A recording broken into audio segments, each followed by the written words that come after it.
Hello everyone, this is your host, your friend, your boy, Jet Black, the one and only, here with another exciting video. And in this video, I'm going to be playing some AI Dungeon 2. Some AI Dungeon 2. I hope you guys are hyped. Let's hop right into today's AI Dungeon 2 adventure.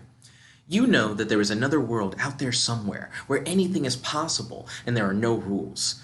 You know that this world of the unknown that you've dreamed of is populated by magical creatures, all-powerful beings who only accept those who are pure of heart among their ranks, and incredible treasures that only the all-powerful may possess. You believe that your life would be incomplete and hollow if you didn't at least try to become a master of the world of the unknown. You think that the treasures of the world of the unknown could likely help to make the world of mortals a better place, and that bringing such a treasure to the mortal world would help to shape your legacy. You want to befriend a magical creature, travel to the world of the unknown, befriend a goddess, prove that you are pure of heart, and be initiated by an all-powerful entity to gain new knowledge, find the ultimate treasure, and teach the mortal world about the world of the unknown. You have a checklist with all 7 of your objectives on your waterproof PDA. You are wandering through nature in search of a friendly magical creature. You don't know how to get to the world of the unknown, so you'll need a friendly magical guide to help you enter the magical world. Then the AI added, you remember that your grandpa had a flying carpet. You wonder if it's still in the old shed where he used to keep it. You arrive at the old wooden shed, and you see that it is covered in dust and cobwebs. You are surprised that you didn't think about this earlier. It seems strange that your grandfather has a magic carpet, and yet he hasn't shared the wonders of his carpet with the rest of the world. You knock on the shed door and call out, hello, magic carpet? I am here looking for a magical friend who could act as my guide in the world of the unknown.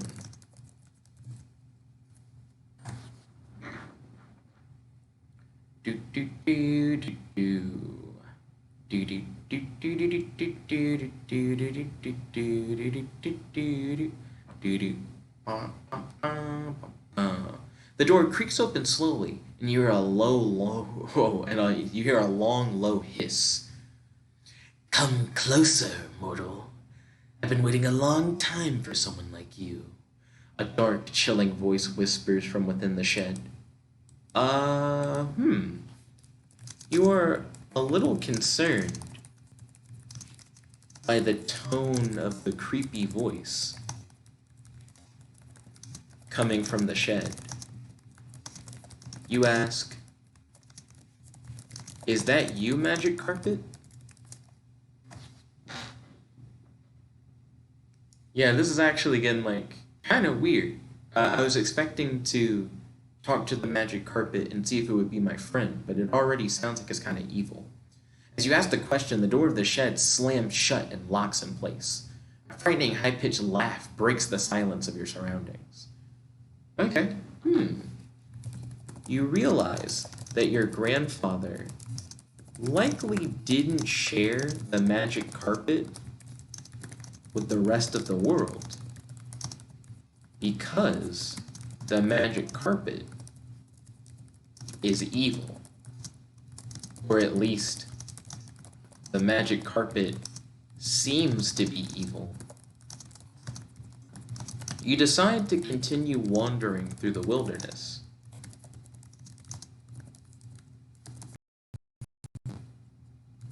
In search of a magical friend who could be your guide into the unknown.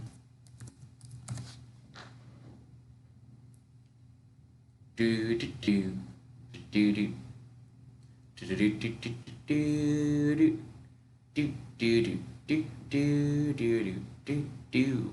You continue your journey through the unknown and see. Oh wait, hold up. You continue your journey through the unknown. I'm not in the unknown. I'm in the wilderness. And you see a mountaintop in the distance. Upon closer inspection, you see that the mountain appears to be floating in the sky.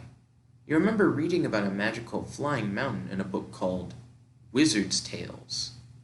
I don't know. It seems almost like it's acting like I'm already in the unknown. I don't want to already be in the unknown, so I'm going to hit retry. I want to be in the normal world right now, and I want to, like, find a guide who will lead me into the unknown.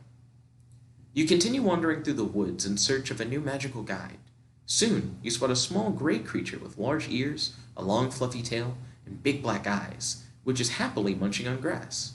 You wonder if it is a magical creature. Okay, I'm going to politely introduce myself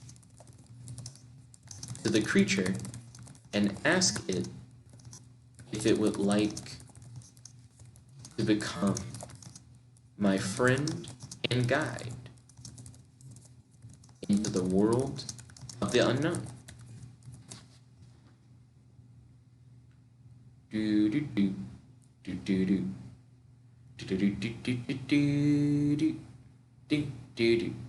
do. The small creature looks up at you and shakes its long, fluffy tail in apparent fear. The creature says, "Leave me alone, human. Do not come near me. Shoo!" You decide not to force the issue. You resume your journey through the woods. Let's see. You feel bad that you startled that poor creature. Let's see. You wonder if you would do better attracting a magical friend if you had food or gifts that you could offer them.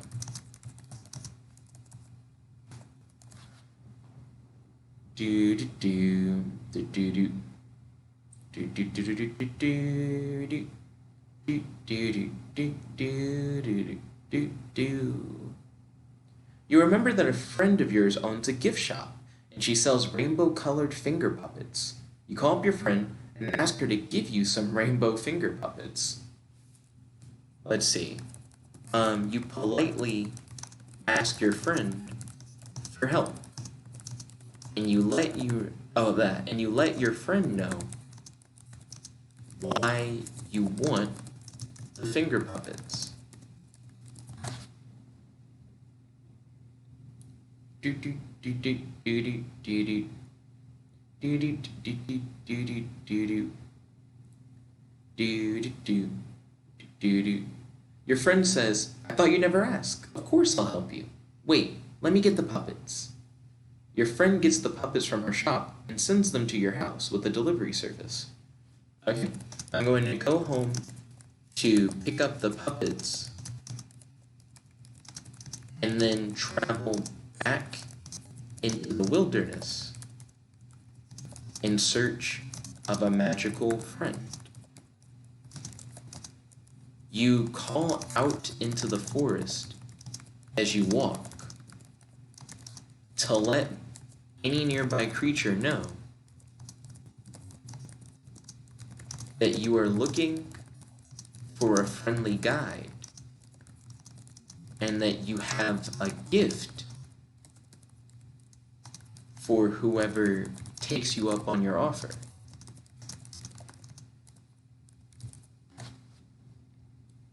I'm glad that my friend was willing to help me out and give me some rainbow finger puppets that I could offer to these magical creatures. I'm not sure if the magical creatures actually will want rainbow finger puppets, but we'll see. Soon a strange creature appears from out of the woods and begins approaching you. The creature looks like a small monkey with a pink fluffy mane, tiny wings, and a unicorn horn on its forehead. You wonder if this is a magical creature. Okay. I'm going to politely ask the magical creature, or I guess politely ask the creature, if it would be my friend and guide for my trip into the unknown. You say that if the creature accepts, that you will give them a gift. Okay? So let's see if we can get this creature to join us. They have a cool looking design. I mean, a monkey with a pink fluffy mane, tiny wings, and a unicorn horn seems pretty dope. The creature laughs as it bounces around excitedly and then speaks. I know many secret paths that lead into the unknown. These secret paths are hidden, and they are not known to many. I will be your guide. Let's see.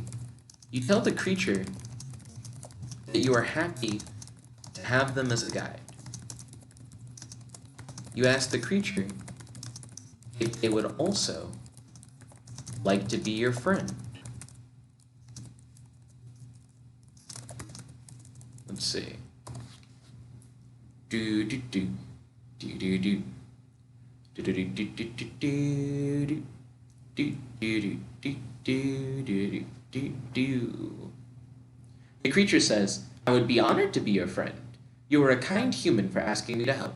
Most humans are cruel, and they do not think about the feelings of others. You thank the creature and introduce yourself. Let's see. You let the creature know that you want to travel into the unknown because you want to help make the mortal world a better place. You let the creature know that your name is Jake. Let's see. You hand the creature a rainbow finger puppet and ask the creature to tell you more about who they are.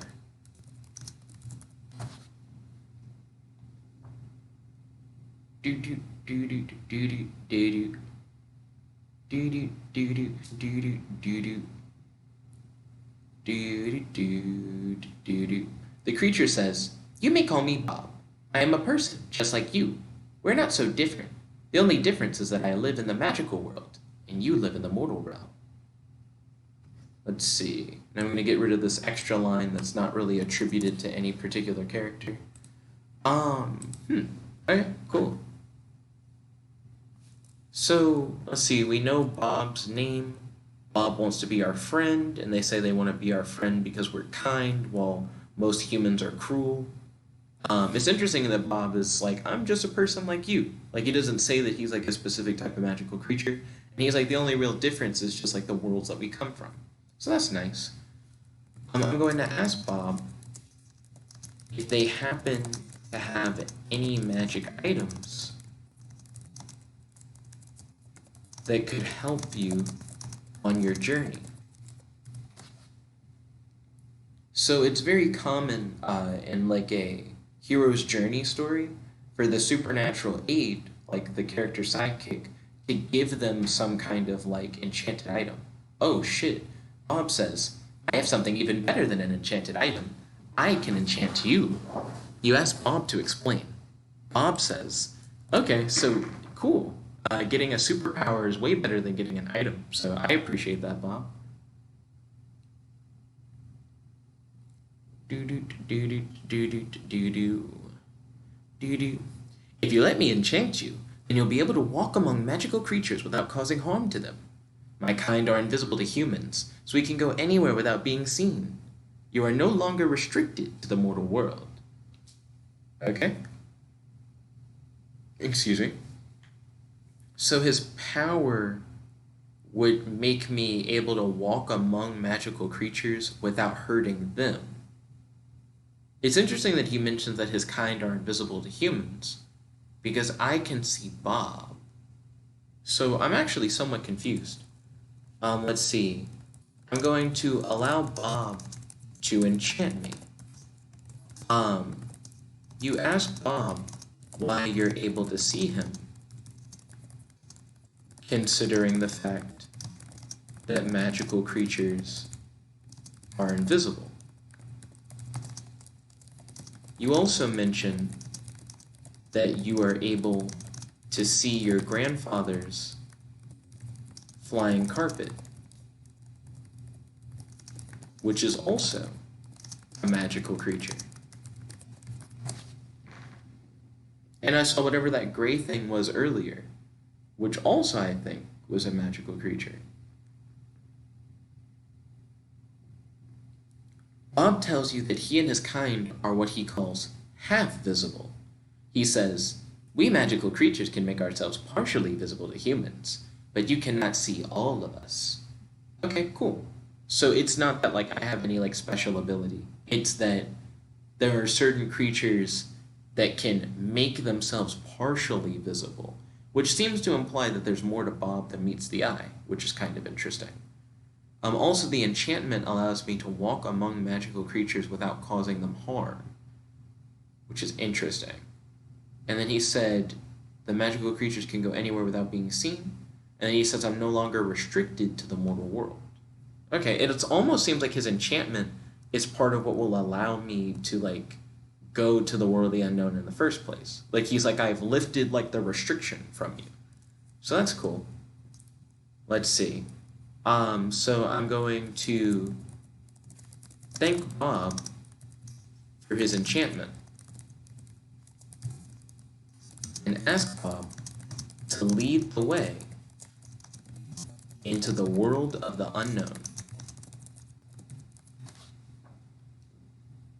Do do do do do do do do do do do do do. Bob happily flies off. You follow.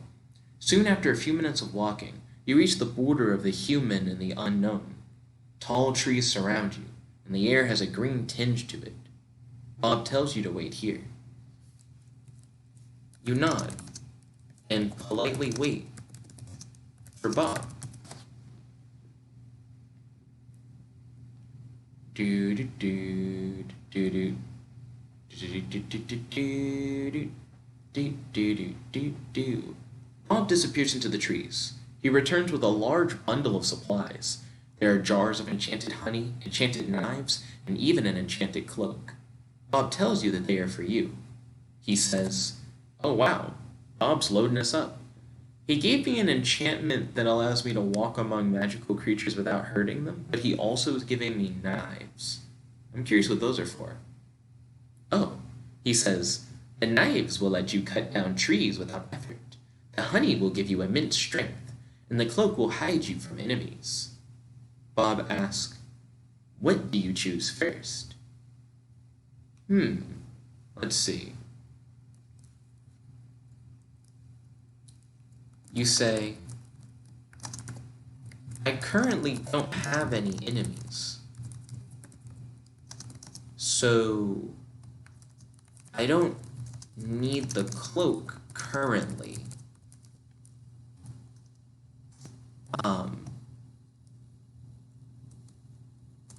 With immense strength,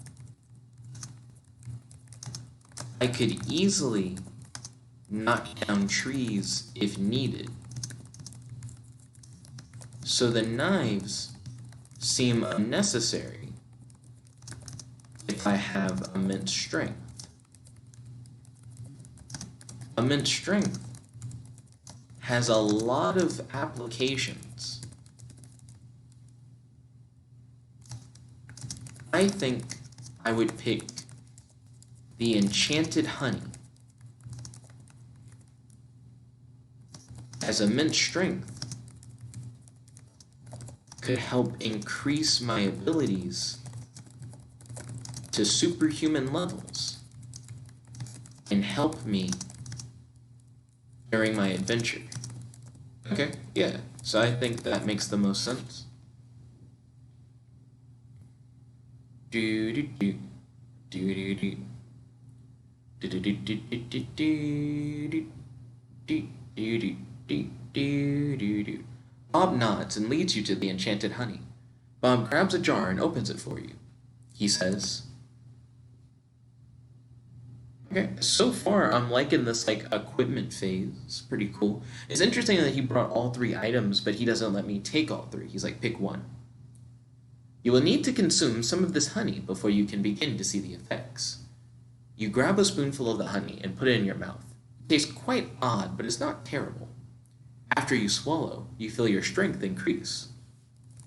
You thank Bob for his gifts and assure him that he is a great friend. Let's see. You tell Bob that you would like to, and let me look at my checklist. Yeah, I want to travel into the unknown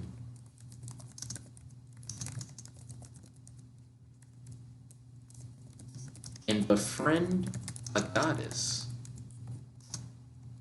You ask Bob if he would like to help lead you into the unknown and help you find the goddess. You say that you think it would be cool if you both befriended the goddess.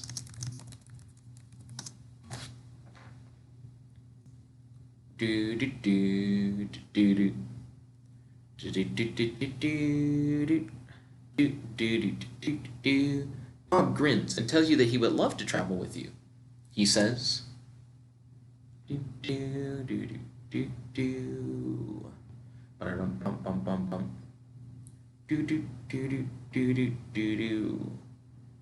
I think it's a great idea to befriend a goddess. I know just the one, too. Bob tells you that the goddess is known as Gaea. He says, she is the goddess of nature and can give you immense power if you befriend her. You agree with Bob and smile warmly. Let's see. I want to, reassure Bob that, I'm his friend. Okay, I'm going to assure Bob that you will stay by his side and always be his friend. You ask Bob to lead the way into the unknown and to Gaea. And you should politely ask Bob to please lead the way into the unknown and to Gaea.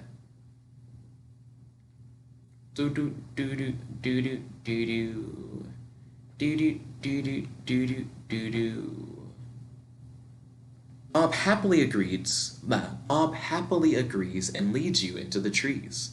Bob flies quickly and you follow behind, running as fast as you can. You reach a river in the middle of the woods. Bob stops and looks at you. He says, okay, so it looks like we've journeyed into the unknown. We were at the border before, between the human world and the unknown. Now we're in the... Oh, wait. Hold on. What? He says, the river separates our world, the human world, from the world of Gaea. We can't cross the river unless we become stronger. Interesting. So he said it separates our world, the human world, from the world of Gaea. It's interesting that he says our world, because he mentioned before, yeah, it's like we had already met, we already reached the border between the human world and the unknown. So then we went into the trees, which I imagine was entering the unknown. So the border now should be it separates his world. He should say it separates my world.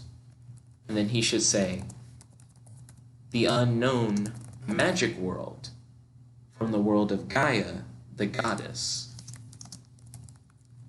And essentially we're kind of building a map now. You know what I mean? You have the mortal world.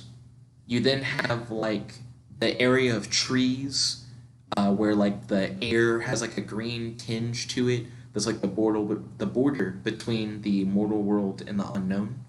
And then if you travel deeper into the unknown, you then meet a river that divides the unknown and the world of the goddess. But you can't cross the river unless you're stronger. Bob tells you that if you wish to continue following him, you'll need to drink from the enchanted river water. Okay? I'm going to agree to drink from the enchanted river water.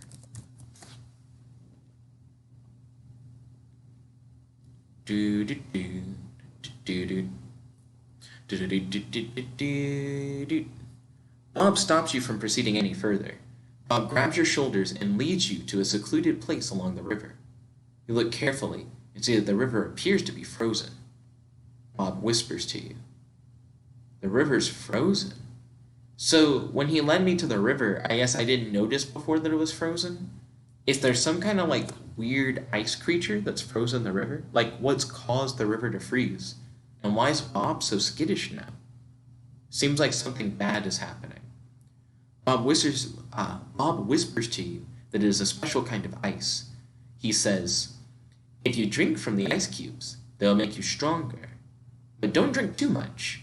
I don't want you to overdo it." Okay, so he's just like, he's saying it's fine, like it's not super dangerous, but he is saying that like if I drink too much, it could be a problem. Okay? I'm going to thank Bob for the warning and ask him how much I should drink.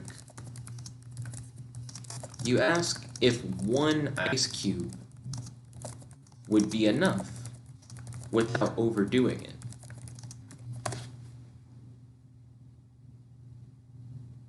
This is interesting. This is a situation where Bob is warning me of something that could have... I mean, for one, I wouldn't have known how to cross the river if Bob wasn't here. Bob tells you, "You should probably start with just one cube. If that doesn't give you enough strength, we can always add more." Bob looks around and points to an ice cube in the river. Bob says, "That one right there should be a good one." Okay. I'm going to attempt to grab the ice cube from the river and drink it.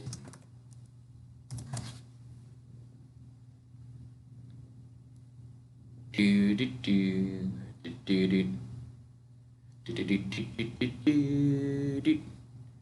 Bob helps lift you up to the ice cube. What? What? I don't understand. What do you mean? Lift you up to the ice cube? Is it like in the middle of the river? Like, that sounds confusing. I'm gonna retry. Because it makes it sound like the river is up. And it's making me, like, not understand what's happening. Okay. So I retried it. As you reach out to grab the ice cube, Bob stops you and whispers to you that you should probably melt the ice cube first. Puzzled, you wonder how you can melt the ice cube. Bob tells you, I mean, you can just have it, like, sit in your palm, like in the palm of your hand or whatever, and it'll just melt over time. It's just ice, right? Unless it's, like, super magic ice and has to be melted a certain way. Bob tells you that if you touch the ice cube, it will melt. Well, then, duh. Yeah, that's just how ice works. He says, if you want to grab it without using your hands, try saying something like, "I wish this ice cube would melt and become water so I can drink it." Okay. I'm gonna follow Bob's instruction and wish for the ice cube to melt so that you may drink it. What is the difference between just drinking from the river and drinking the melted ice cube? Like, I thought the concept of it melting in my mouth was part of what made it different from the normal river water. To your surprise, the ice cube melts instantly. You can see the water dripping down from the ice cube and onto the river, turning it into a flowing stream once again. Oh, so the river's frozen, like completely frozen, but there are little ice cubes on top of the riverbed. And then you can wish for the ice cube to melt, and if it does, it like unfreezes the river. Okay.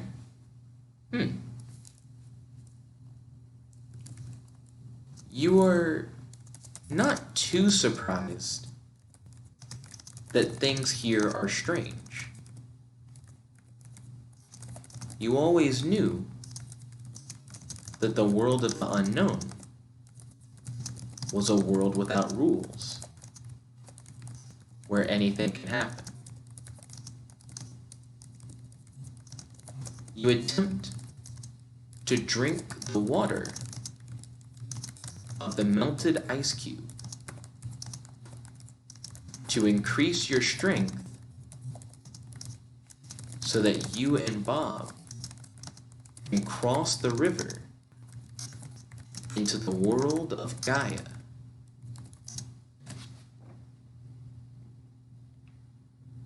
Do do do do do do do do do do do do do do do do. Your face turns sour as you catch a whiff of the water. It smells like rotten eggs and sewage. You try to control your gag reflex and drink anyways, but you can't bring yourself to even swallow a single drop of the foul-smelling water. Let's see. You realize that drinking the river water is your first trial after passing into the world of the unknown. You have heard that it is common for travelers to face 3 trials when entering the world of the unknown. You ask Bob if... Well, hold on a second. First, I'm going to, pinch my nose and attempt to swallow the water. You are hoping that pinching your nose will help to mask the gross taste of the water and help you swallow it. If that doesn't work, then I can try to flavor the water with a bit of the enchanted honey. Maybe it can help nullify the flavor. Whew, that was a close one. As you swallow the water, your gag reflex kicks in and you nearly spit it back up. You manage to hold it down and breathe a sigh of relief. Whew, okay. You are glad that you were able to overcome the first trial of the unknown. That could have been a lot worse. You think that your next 2 trials will be a lot harder. You know that one of your trials will be to cross the river, which apparently can only be done if you're strong enough. You ask Bob if you are both now strong enough to cross the river.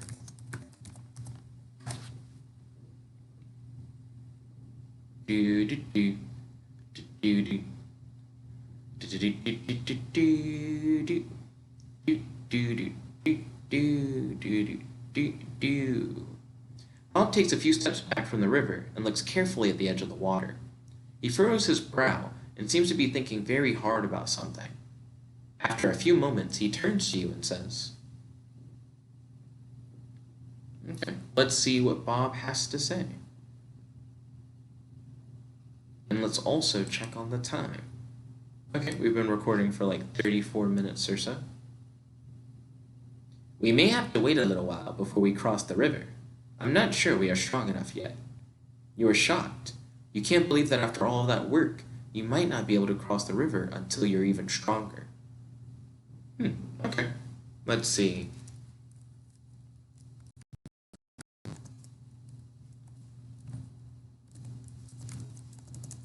You think for a moment, and you're actually not that surprised.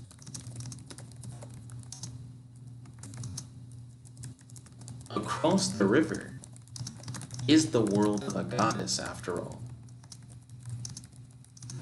It only makes sense that in order to pass into the world of a goddess,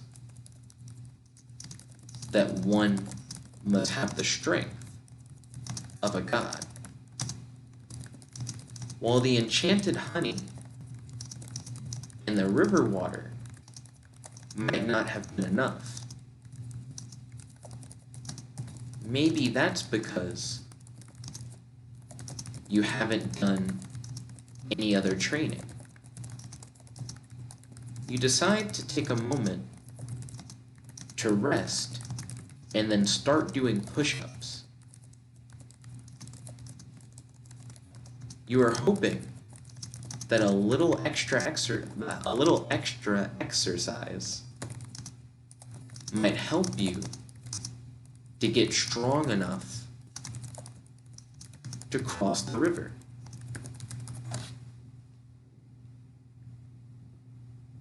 Yeah.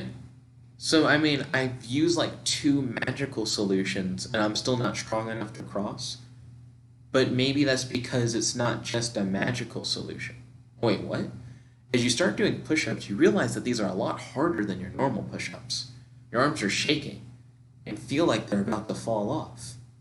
Oh, wow. You wonder why it is so much harder to do push-ups in the world of the unknown. You think that the magical nature of this world might make training more difficult. You think that this is actually a good thing, because the harder the training, the better the results. You decide that you should plank for a bit to build up arm strength to make it easier to do push-ups. Yeah, it kind of reminds me of how like Goku will like train in like a gravity chamber where it's like multiple times Earth's gravity in order to help like make him train better. But it's almost like the magical world itself is like your gravity chamber. Like just by being here, it's harder to just do normal things. As you lie down on the ground with your legs together and your elbows resting on the ground, you realize that this position is very similar to the push-up position. I mean, that's just what planking is. Okay, so I'm going to try to hold the plank for a few moments in order to help boost your strength. Well, I guess boost your arm strength to make it easier to do push-ups.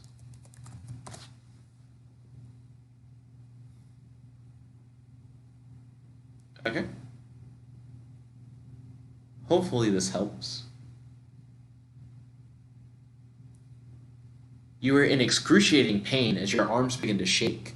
Your whole body is shaking uncontrollably, and all you can think about is how badly you want to stop this pain. The game's trying to make me punk out. Okay? I'm going to stop planking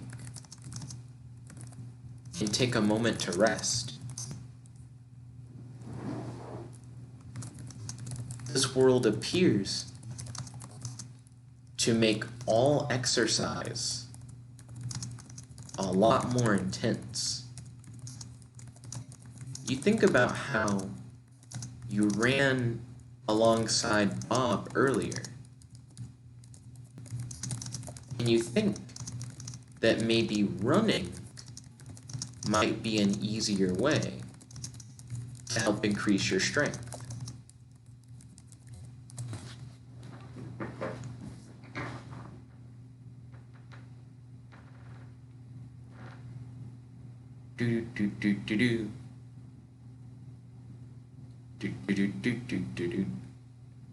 You change your training to incorporate running.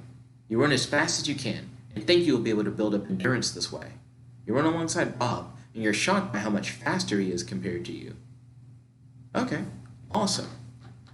You are glad that Bob is faster than you, because that means that as you get faster, you can use Bob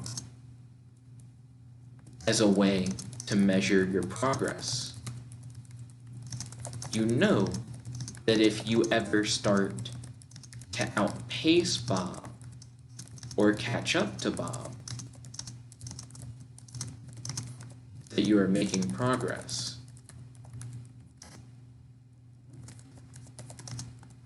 You practice different breathing techniques.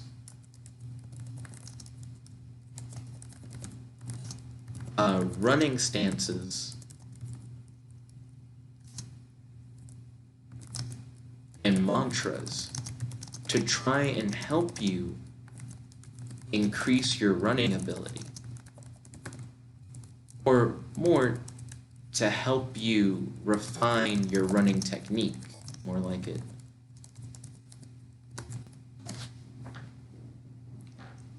That's right, we got a training arc. We got a cross the river training arc in a world where training is harder. As you run, you notice that the grassy ground beneath you is starting to slope upwards. You're heading up a hill. As you run up the hill, you struggle to keep your footing and slip and fall multiple times on the way up. Goodness. Okay? Ooh. You get up confidently and begin to reassess your running technique. When going up the hill, you attempt to try a sidestepping motion as you go up the hill to help you resist the sheer slope of the hill by bouncing on your feet from side to side to keep traction as you leap up.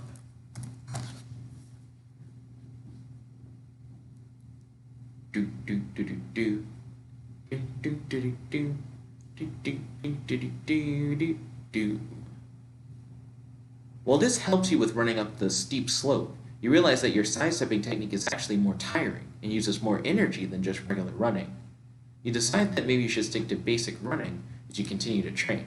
No. I'm gonna get rid of that. You decide to stick to basic running. You are glad that you have found a more arduous running technique. You feel like you needed something like this to help push you further. The ground suddenly sloping to provide you this obstacle feels like the world of the unknown responding to your desire to get stronger and providing obstacles not to impede your progress, but to help accelerate your progress by pushing you to train yourself harder.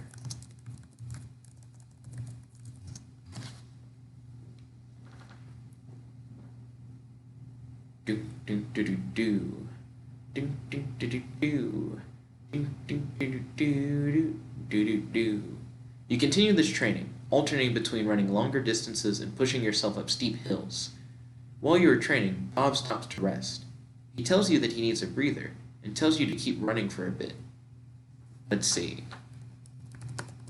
You visualize different running techniques as you continue training. You wonder if you can harness the magic of the unknown to help you train. You visualize invisible energies from the unknown surging through your body as you run. You wonder if the trials that all travelers face when they enter the unknown exist solely to get the travelers to become strong enough to survive the hidden horrors that exist in this world. Let's see. I don't know how to spell horrors clearly. The hidden horror that exists in this world. Oh, maybe it's because horrors plural may not be a thing. You aren't afraid, though.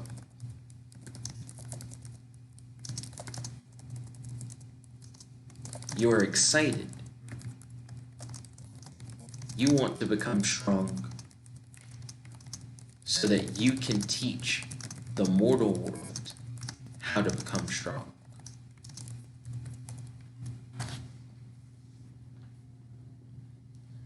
Do do do do do do do do do do do do do do do. You feel as if you're being watched.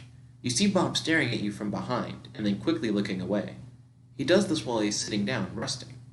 Bob is staring at you intently and not blinking. Okay.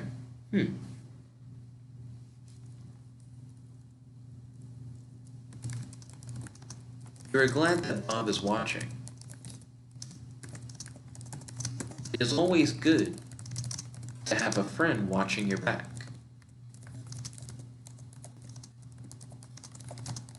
You continue visualizing the energies of the unknown surge through you.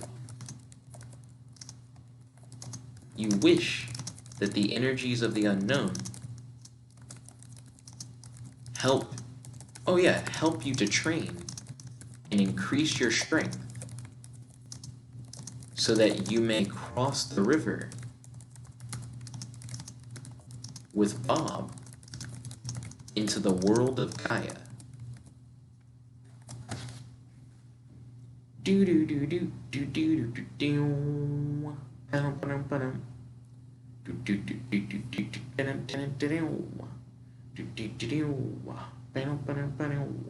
You hear a loud snap as a tree close by to you falls down. You look at the tree and see that it is split at least 3 different ways before falling down. Hold on a second. You think about how the tree snapped right after you made your wish.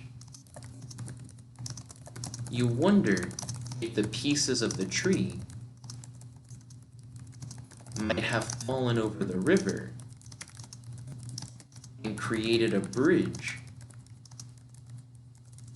to the world of Gaea. You look at the river to see where the pieces of the tree landed and see if a bridge was made or not.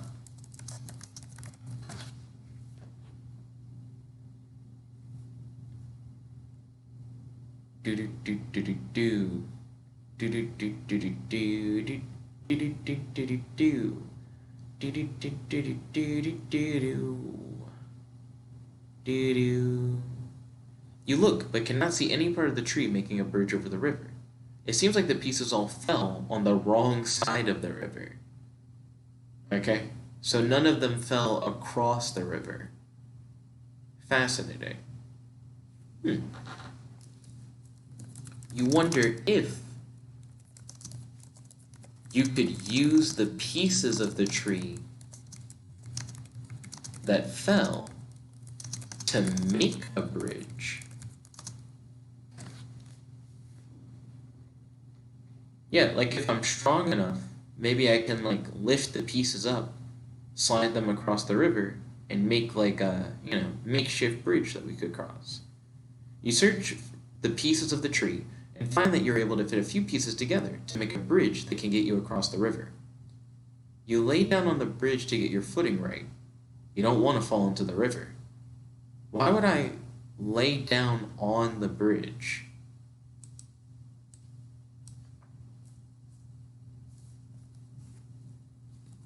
Let's see.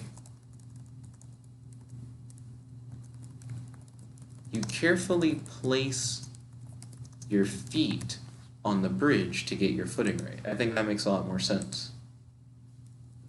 I'm going to say to Bob, I think this isn't a test of physical strength, but rather a test of mental strength. I am glad that I have trained to push my body to new limits. Well, I guess to push my body past new limits. And I am even happier that I have applied my mind to solving this problem. I've created a bridge that we can use to cross the river. Would you like to use this bridge and cross the river with me?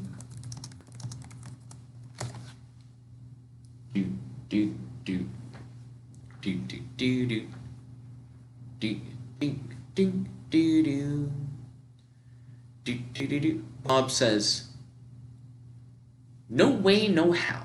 I'm not going to cross that bridge." You think for a moment about why Bob would say this. You realize that he's scared of falling into the river if the bridge fails. Okay? I'm going to say to Bob, excuse me,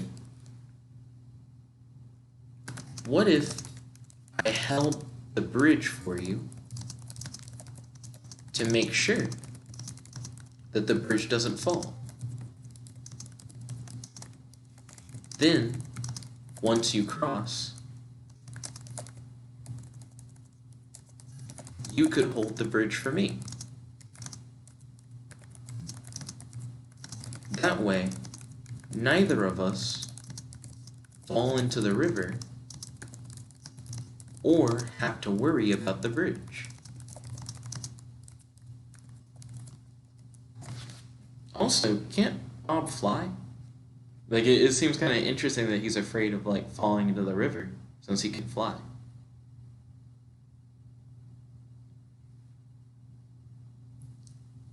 Do. Bob thinks about this for a moment and says, that could work. But if something happens to one of us while we are holding the bridge, could we both hold the bridge and walk across in comfort? Wait, how on earth could we both hold the bridge?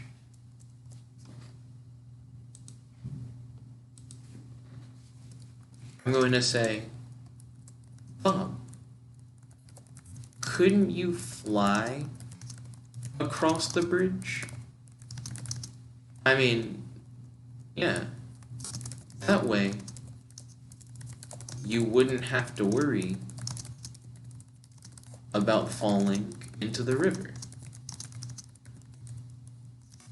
Then you could hold the bridge for me. And then I could cross the bridge and meet you on the other side.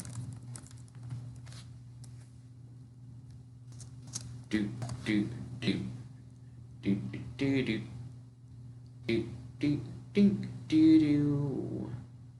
do do do do do do do do do do. Bob bursts out laughing. You have the strangest ideas sometimes, but flying does sound a lot more comfortable than holding a bridge. Let's do that instead. Okay. So I'm going to wait for Bob to fly across the river.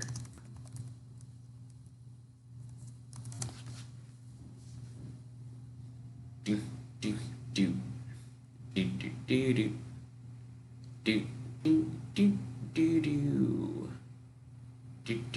Bob hovers in the air as he walks across the bridge. Once Bob is all the way on the other side of the river, he holds his hand out for you to grab.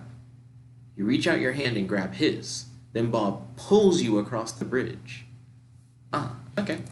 I'm going to thank Bob for his help.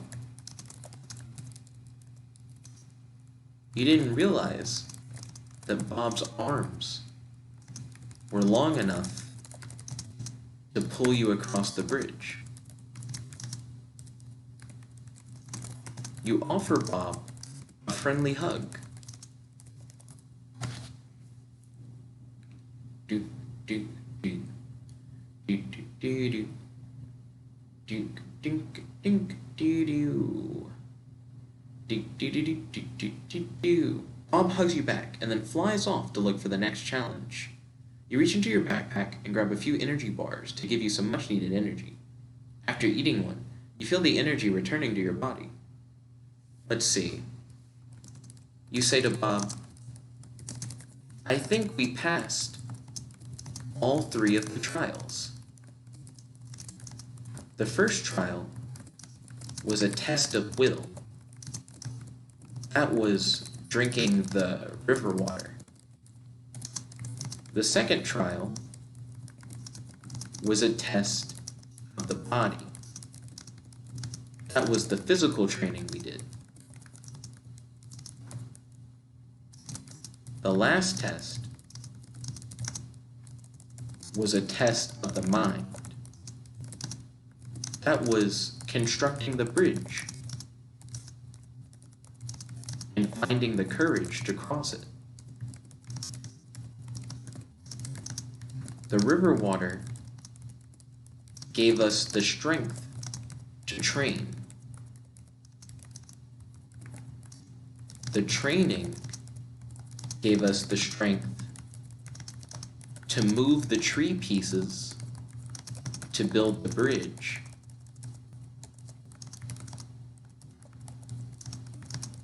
And our will and courage helped to motivate us to accomplish our goals.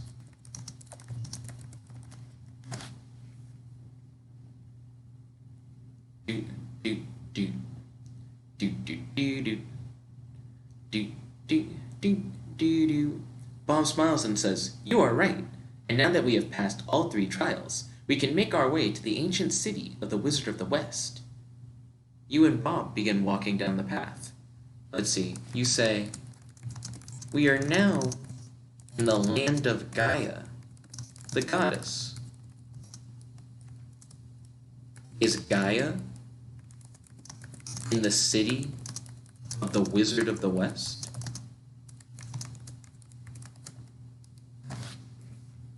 Do do do do do do do do do do do do do do do do do do do. Bob pushes you for asking so many questions and says, "Is that like a thing people do? Like they go asking all these questions."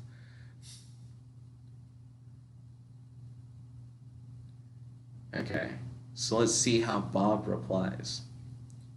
"You will know when you get there. Now stop talking and start walking." You and Bob continue to walk down the path. The farther you walk, the more trees there are, until you finally can't see any signs of civilization at all. Okay, so I am going to stop the story here. So far on the hero's journey, we didn't really have, I guess we kind of did have a call to adventure and like a refusal of the call moment.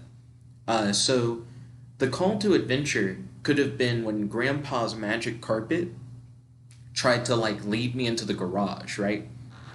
Like, I know I'm the one who wanted to adventure into the world of the unknown, but the magic carpet seemed like sinister. Like it seemed like if I had journeyed with it into the unknown, we probably would have had like a bad story. Like maybe the carpet would have attacked me, or maybe he would have tried to have manipulated me into doing something bad. So I refused the call to adventure because I refused to go with the magic carpet on the adventure. So we had like the call to adventure from the carpet, then we refused to go with the carpet, Then the next step in the hero's journey is supernatural aid. That's where you meet like a magical friend who's like your guide, and he gives you like a magic item to help you on your quest. And that was us meeting Bob. And Bob's really cool. He seems to be like a small monkey creature with long arms, apparently, a pink mane, wings, and a unicorn horn. He seems pretty cool. I haven't really fully gotten a gauge on his personality. He seems to think that humans, for the most part, are kind of jerks, but he thinks that I'm cool and that I'm nice. So I appreciate that, Bob. Thank you. Bob has been very helpful on our journey. As our guide, he then leads us to the next part, which is crossing the threshold. So, crossing the threshold is a common part of the hero's journey. It's where you go beyond the borders of the mortal realm and enter into the world of the unknown. And that's exactly what we did. We went to that forested area that had like the green like tinge into the air that acted as the border, and we crossed that. But when we crossed that border, we then approached another border, the border between the world of the unknown and the world of Gaea the goddess, right? And that border was represented by a river. Now, we ended up actually having a Belly of the Beast moment, which I didn't realize. So the Belly of the Beast is a step in the hero's journey where the hero has to come to terms with the fact that by entering into the world of the unknown, they're going to be changed in some way. They're going to be like transformed. And I feel like that's what that physical training stuff was, as well as like eating the enchanted honey. It was realizing that like, I'm not going to like enter this world one way and come out the same way. After consuming that honey and drinking of the water and doing the training, already my character has like grown and started to transform. And I even had a realization during the adventure where my character goes, maybe the whole point of these trials is to like make the traveler strong enough to be able to survive whatever horror exists in the world of the unknown. Like maybe without me realizing it until now, I'm already being changed by the world. But maybe this is like just the beginning. Like this is the tip of the iceberg of how my character will like progress over time. So that was really cool. So that we did Belly of the Beast. After Belly of the Beast, you have the Road of Trials. So the Road of Trials are 3 trials that the hero normally encounters after crossing the threshold. These trials normally like essentially present the first real challenge to the main character. And they're used to kind of bridge the gap between, entering this new world and realizing that you're going to have to change and meeting up with the goddess, which I believe is the next step in the story after the Road of Trials. I'll have to double check, but I can double check that pretty quickly. Hero's Journey. Do do do do do do. Okay. So I googled Hero's Journey. Yeah, so meeting with the goddess. So the Road of Trials essentially sets the character up to finally like see some of the hardships of the world of the unknown. Things aren't going to just be super easy all the way through. And these hardships get us ready to meet with the goddess. If you can't pass the Road of Trials, you'll never be able to meet with the goddess and continue your journey. So far so good. I essentially like created this prompt so I could try and do a more abridged version of Joseph Campbell's Hero's Journey. In a previous series of videos, I did like all 14 steps. In this one, I inadvertently am still hitting all of the steps. Like it wasn't my intention to, but I still have. And so far in this video, I've covered 6 of the steps. And don't worry, this is going to be part 1. I'm going to continue this series probably tomorrow with part 2, and then just approach the rest of the adventure as it continues. I'm glad to see that we're still hitting all these story beats, and I feel like so far the story makes sense. Let me know your thoughts on the story so far in the comment section below. Thank you all for watching. If you guys are fans of AI Dungeon 2, make sure you smash that subscribe button because I post AI Dungeon 2 videos every day. Also, if you guys want to help support the channel, feel free to hit up our Cash App, link in the description box below. All donations are greatly appreciated. Thank you all once again for watching. This is your host, your friend, your boy, Jet Like the One Only, logging out. Feel free to check out another one of our videos at your disclosure. Check it out.